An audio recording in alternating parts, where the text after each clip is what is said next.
සංචාරක බංගලා YouTube channel එකට ඔයාලා හැමෝම සාදරයෙන් පිළිගන්නවා. මේ YouTube channel එකේ අපේ දෙවැනි එපිසෝඩ් එක අපේ දෙවැනි වීඩියෝ එක අද මම ඔයාලට ගෙන්න යන්නේ උඩවලව ජාතික වනෝද්‍යානයේ ගෝනවිද්දගල සංචාරක බංගලාව ගැන.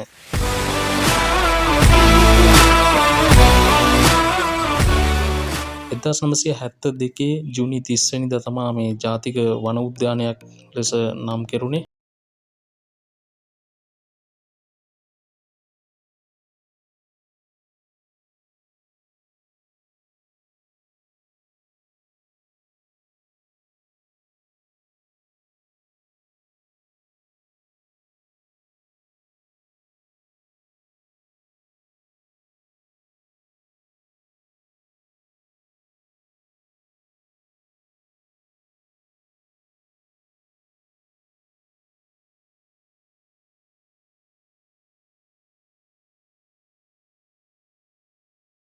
සංචාරක බංගලා අතරින් අද මම කතා කරන්නේ ගෝනවිද්දගල සංචාරක බංගලාව.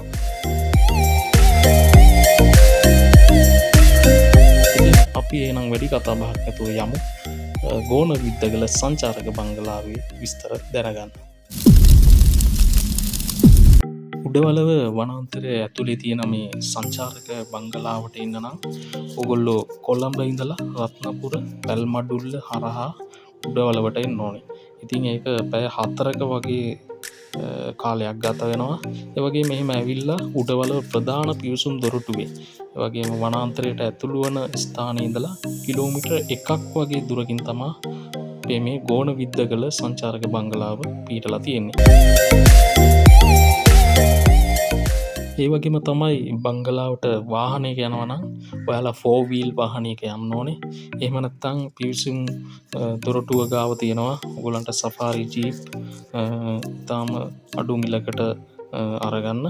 ඉතින් ඒ අරගෙන ඔයගොල්ලෝ කිලෝමීටර් 1ක් වගේ දුර ප්‍රමාණයක් ගෙවලා වනාන්තරය ඇතුලේ මේ සංචාරක බංගලාවට පිවිසෙන්න අවස්ථාව තියෙනවා. ඉතින් මේ බංගලාවේ 10 දිනකට නවාතැන් පාසුකම් ඔබට සලසා ගන්න පුළුවන්.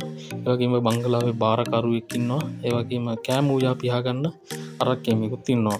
ඉතින් මේකේ ඩබල් බෙඩ් 3ක් සහ එකට ඇඳලා තියෙන ඇටච් බාත්රූම් එකක් තියෙනවා. ඒ වගේම ඉදිරිපස කොරිඩෝවේ ඉදිරිපස විවෘත සිංගල් බෙඩ් 4ක් සහ ඊට යාබදව කොමන් බාත්රූම් එකක් තියෙනවා. කැලේ ඇතුලේ නිසා මදුරු ටිකක් වැඩි. ඒ නිසා මදුරු කොයිල් අරන් යන්නත් අමතක කරන්න එපා ඔයගොල්ලෝ. ඒ වගේම සියලුම ඇඳවල් වලට මදුරු ගලුත් සවි කරලා තියෙන්නේ. බංගලාවේ විදුලිය ලබා ගන්න කුඩා සෝලා පැනල් එකකුත් සවි කරලා තියෙනවා. හැබැයි ඔයාලට ෆෝන්, ටෝච්, ඒ වගේ පවර් බෑන්ක් ඒ ආදී කිසිම දෙයක් charge කරගන්න පහසුකම් සලසලා දීලා නැහැ. මොකද විදුලිය සීමිත නිසා ඒවා සීමා කරලා තියෙනවා.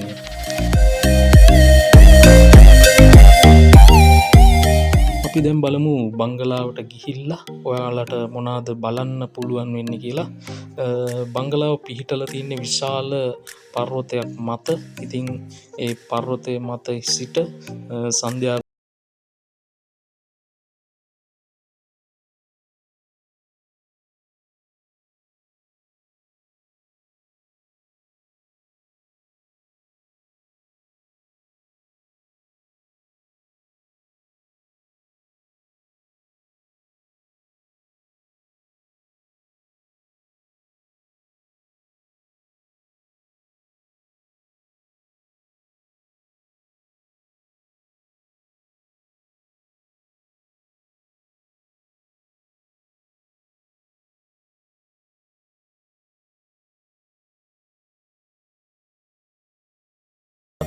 අමතක කරන්න එපා.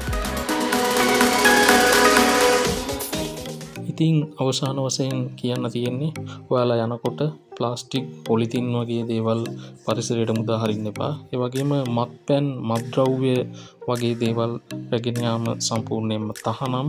ඒ වගේම නිශ්ශබ්දතාවය කියන දේ හැම විටම ඔබ ආරක්ෂා කරන්න ඕනේ. මොකද ඔයාලයි ගිහින් ඉන්නේ අහිංසක සත්තුන්ගේ රජධානකට නිසා. ඉතින් මොන දේ රැගෙන ගියත් පාසල කුණු විතරක් තියලා එන්න වග බලා ගන්න. මම දැන් කියන්නම් ඔයගලන්ට මේ